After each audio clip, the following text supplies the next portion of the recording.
बारिश में सोने वाला ससुराल।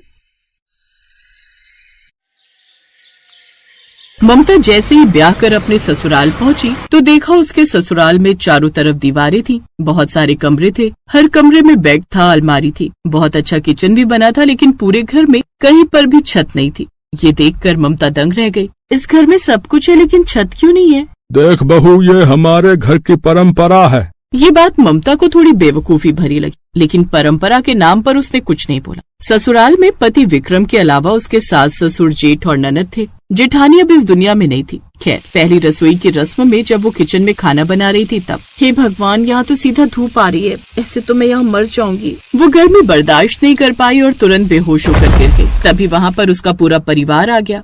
आजकल की लड़कियों में दम ही नहीं होता। पायल, एक बाल्टी पानी भर के डाल दे, इससे होश आ जाएगा, फिर जल्दी से बोल खाना बनाए। हाँ, बहुत तेज भूख लगी है हमें। हाँ पापा। पायल ने एक बाल्टी भरकर पानी ममता के ऊपर डाल दिया, जिससे उसे होश आया। ममता को उन लोगों का बिहेवियर ठीक नहीं लगा। किसी तरह उसने खाना बना लिया और सबने खा भी लिया। आज विक्रम और ममता की सुहाग रात थी। सुहाग रात मनाने के बाद जैसे ही उनकी आंख लगी, वैसे ही अचानक मूसलाधार बारिश होने लगी। सारा बिस्तर, सारा सामान गीला होने लगा। ममता तुरंत भागकर घर के बाहर निकल गई और किसी दूसरे के घर के बाहर छप्पर के नीचे बैठ गई। तभी वहाँ पर उसके ससुराल वाले आ गए। बदतमीज औरत है, ना गर्मी बर्दाश्त होती ना बारिश है, दूसरों के घर के बाहर आकर बैठ गई। ऐसी औरतों को तो बेल्ट से मारना चाहिए। मैं बेल्ट लेकर आती हूँ, बिना मारे ये सुधरेंगी नहीं। रहने दो पायल, मेरे पास बेल्ट है। अपने ससुराल वालों का ये रूप देखकर ममता दंग रह गई। आसमान में बिजली कड़कने लगी, आंधी तूफान आ गया। ससुराल वाले ममता को घसीटकर वापस घर के अंदर ले गए और सारी रात वो लोग बारिश में सोए। लेकिन ममता को नींद नहीं आ रही थी। वो सुबह तक ऐसे ही बैठी रही। फिर दोपहर को उसका परिवार कहीं चला गया। मेरे ससुराल में तो हर कोई बदतमीज है। पूरे गांव में हर किसी के घर में छत है, सिर्फ हमारे घर में नहीं। पता तो करना ही पड़ेगा। ममता अपने घर के बाहर खड़ी हो गई। तभी वहाँ से कुछ औरतें गुजरी। ममता ने उन औरतों को बुला लिया। सुनिए, मैं आप लोगों से एक बात जानना चाहती हूँ कि हमारे घर में छत क्यों नहीं है? क्या सच में हमारे परिवार की ऐसी कोई परंपरा है? लगता है तेरे ससुराल वाले बाहर ऐश करने गए, इसीलिए तू हमसे बात कर पा रही है। बहू, तुम्हारे ससुराल वालों ने कई बार छत बनवाने की कोशिश की, लेकिन हर बार छत गिर जाती थी। बहुत सारे मिस्त्री, इंजीनियर, बहुत सारे तांत्रिकों ने भी कोशिश की, लेकिन जितनी बार वो लोग छत बनवाते थे, छत खुद ब खुद गिर जाती थी। लेकिन इसके पीछे कारण क्या हो सकता है? बहू, जब से तुम्हारी जेठानी ये दुनिया छोड़कर गई है ना, तब से ये घटनाएं हो रही हैं। वरना उसके पहले तो इस घर में भी छत थी। अब हम लोग चलते हैं, वरना अगर धोखे से तुम्हारे ससुराल वालों ने देख लिया तो तुम्हें बहुत मारेंगे। इतना बोलकर वो औरतें वहाँ से चली गयी। फिर धीरे धीरे शाम हो गई और ममता ने खाना बनाकर रख लिया। तभी उसके ससुराल वाले पी कर आए। सब लोग खाना खाने लगे। ये कैसा बेहुदा खाना बनाया? तेरे माँ बाप ने तुझे खाना बनाना नहीं सिखाया क्या? है बे? चलो आज इसे कमरे में बंद करके खूब मारते हैं, बहुत दिनों से हाथ साफ नहीं किया। सही कह रही हो माँ, आज 2-4 हाथ तो मैं भी लगाऊंगी उस चुड़ैल को। नहीं, ऐसा मत कीजिए, दोबारा ऐसी गलती नहीं होगी। चुप कर बेगारा औरत, हम माफ नहीं करने वाले हैं, हमारे हाथों में खुजली हो रही। सारा परिवार मिलकर ममता को मारने लगा। ममता जोर जोर से चिल्लाने लगी। तभी अचानक आसमान में बिजली कड़की और बहुत तेज घनघोर बारिश होने लगी। तो इस तरह ममता पर वो लोग हर दिन जुल्म करने लगे। दोपहर में खाना बनाते वक्त गर्मी की वजह से वो बेहोश भी हो जाती थी, और जब भी पानी बरसता था तो रात भर वो पानी में भीगती रहती थी। उसकी हालत बहुत खराब हो चुकी थी। फिर एक रोज जब उसके ससुराल वाले कहीं गए हुए थे, तब मेरे ससुराल वालों का जरूर कोई न कोई रहस्य है, मुझे उस रहस्य से पर्दा उठाना ही होगा। ममता उस घर के हर कमरे की तलाशी लेने लगी। तभी उसे एक पुरानी डायरी मिली। वो डायरी उसकी जेठानी ने लिखी थी। जब तक मेरी आत्मा को शांति नहीं मिलेगी, तब तक इस घर की छत नहीं टिकेगी। जब जब इस घर की बहुओं पर अत्याचार होगा, तब तक आंधी तूफान तेज होगा। जिस दिन इस घर की किसी बहू ने इन लोगों का विरोध कर दिया, उसी वक्त बारिश थम जाएगी। दरअसल कुछ साल पहले जो हरकतें ममता के साथ हो रही थी, वही हरकतें उसकी जेठानी के साथ होती थी। इन सब से तंग आकर उसकी जेठानी ने एक डायरी लिखकर उसी घर में कहीं छुपा दी और फिर उसने खुद को खत्म कर लिया। अब ममता वो डायरी पढ़ चुकी थी। इसका मतलब जेठानी जी ने इन लोगों से तंग आकर खुद को खत्म कर लिया, और ये राज छुपाने के लिए इन लोगों ने परंपरा का नाम दे दिया। रात में फिर से ससुराल वाले पी कर आए। जब बारिश होने लगी तब ममता किसी पड़ोसी के बरामदे में पहुंच गई। तभी ससुराल वाले वहां पर आ गए। विक्रम ने जैसे ही उस पर हाथ उठाया, वैसे ही ममता ने उसका हाथ पकड़कर विक्रम चिल्ला उठा, बहुत बर्दाश्त कर ली तुम लोगों की बदतमीजी, अब कोई अत्याचार नहीं चलेगा तुम लोगों का। उसने इतना बोला ही था कि तभी अचानक बारिश बंद हो गई अब ममता मन ही मन सोचने लगी, जैसे ही मैंने इन लोगों का विरोध किया वैसे ही बारिश बंद हो गई। इसका मतलब डायरी में जो लिखा है वो सच है, जेठानी जी की आत्मा यहीं कहीं है। अगले दिन ममता ने ससुराल वालों को घर के अंदर सबको रस्सी से बांध दिया। फिर वो बाहर गई, फिर ढेर सारे मिस्त्री और छत बनाने का सामान लेकर आ गई। तभी मिस्त्री बोला, हाँ बहन जी, फालतू पैसा खर्च मत करो। इस घर में हमने कई बार छत बनाने की कोशिश की, लेकिन वो टिकी नहीं। या तो आज छत टिकेगी या इन लोगों पर ही गिर जाएगी। उसके ससुराल वाले डर गए। बहू ऐसा मत कर, अगर तूने छत बनाई तो पूरी छत हम लोगों के ऊपर ही गिर जाएगी। चुप कर बुढ़िया। जेठानी जी आप जहाँ भी हो, आज मैं आपको मुक्ति दिला कर रहूंगी। ये सारे लोग छत के नीचे दबकर मर जाएंगे आज। धीरे धीरे मिस्त्रियों ने छत बनानी शुरू कर दी। इधर उसके ससुराल वाले, बहू हमें माफ कर दे, आज के बाद हम तुझ पर कोई अत्याचार नहीं करेंगे। सिर्फ मुझ पर? आज के बाद किसी बहू पर, किसी औरत पर अत्याचार नहीं करेंगे। हम सब पीना भी छोड़ देंगे। थोड़ी देर में छत बनकर तैयार हो गई, पर इस बार गिरी नहीं। आंधी तूफान बारिश सब होने लगा, फिर भी छत नहीं गिरी। तभी वहाँ जेठानी की आत्मा प्रकट हुई। ममता, आज इन लोगों ने माफी मांगी, तुमने इन्हें सुधार दिया, इसलिए अब मेरी आत्मा को शांति मिल गई है। लेकिन अगर आज के बाद किसी औरत पर अत्याचार किया तो ये छत तभी गिरेगी जब तुम सब नीचे सो रहे होगे। हमें माफ कर दो राधा, आज के बाद ऐसा कुछ नहीं होगा।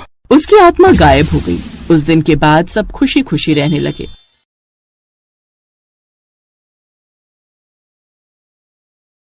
मुंबई शहर में मॉनसून आया नहीं कि बारिश का कहर बरसने लगता है। घनश्याम की पत्नी सुमित्रा, 2 छोटे बच्चे और बूढ़े माँ बाप मुंबई में एक पुरानी बस्ती में रहते थे। सुमित्रा ला दे, अम्मा की कौन सी दवाई लानी है? एक तो वैसे ही काम नहीं, ऊपर से दवाइयों का खर्चा नहीं निपटता। ये पर्चा और ये पैसे काम से मिले थे, इन्हीं का राशन लाना है और जो पैसे बचेंगे अम्मा की दवाई ले आना। चल जा रहा हूँ, ले आऊंगा। सुमित्रा, तूने आज फिर घनश्याम के हाथों में पैसे कैसे पकड़ा दिए? तुझे पता तो है फिर मदन के साथ जाकर कच्ची शराब पी आएगा या पत्ते खेलने बैठ जाएगा। क्या करूँ बापू, जबरदस्ती ले गए कि मैं ही लाऊंगा घर का सामान। पर सुमित्रा, बारिश की वजह से कब हम पर मुसीबत आ जाए, कौन देख कर आया है? माँ, बहुत भूख लगी है। माँ मुझे भी। बंटी, ये 10 रुपए ले, साथ वाली दुकान से छोटी डबल रोटी ले आ।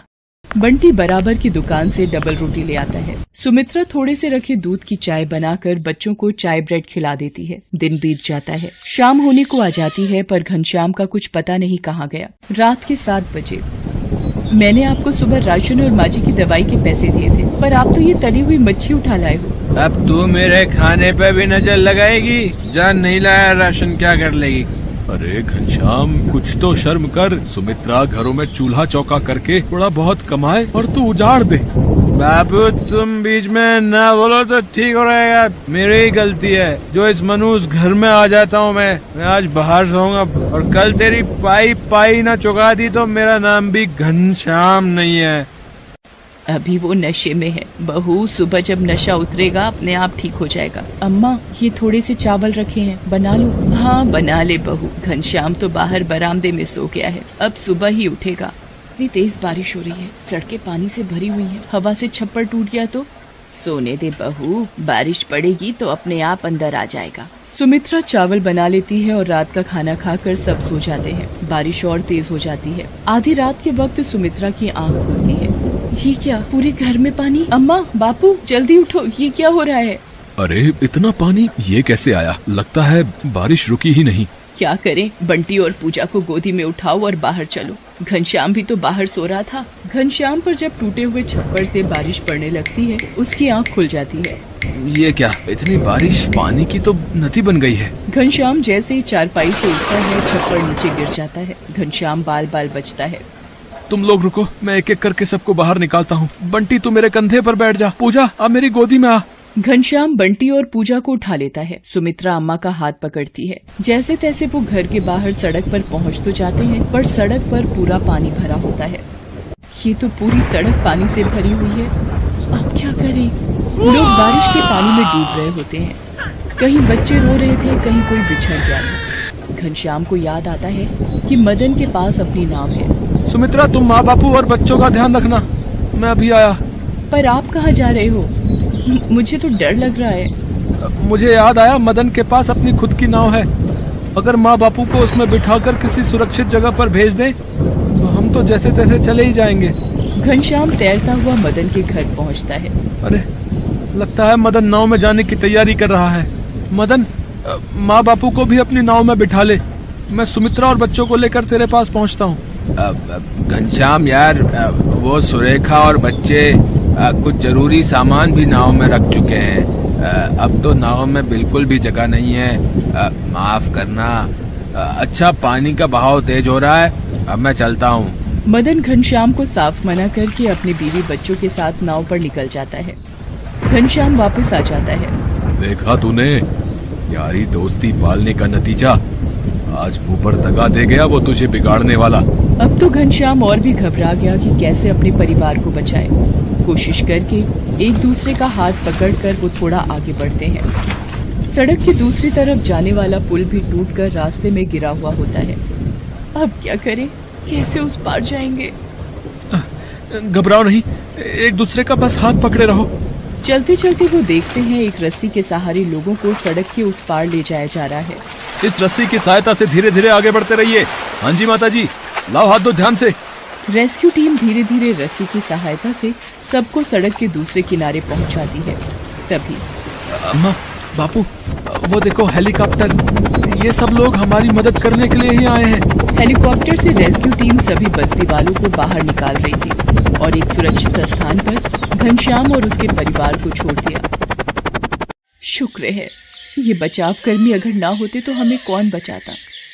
आज भगवान ने भी हमारा साथ दिया है इन सुरक्षा कर्मियों को भेजकर। पर अब हम क्या करेंगे, वो बस्ती तो उजड़ गई। सुमित्रा, आज मुझे भी समझ आ गया है कि कुछ मित्र सिर्फ मतलब के लिए ही साथ रहते हैं। पर अब हम क्या करेंगे, वो बस्ती तो उजड़ गई। हिम्मत मत हार सुमित्रा, हम यहाँ कहीं आसपास की बस्ती में घर ले लेंगे।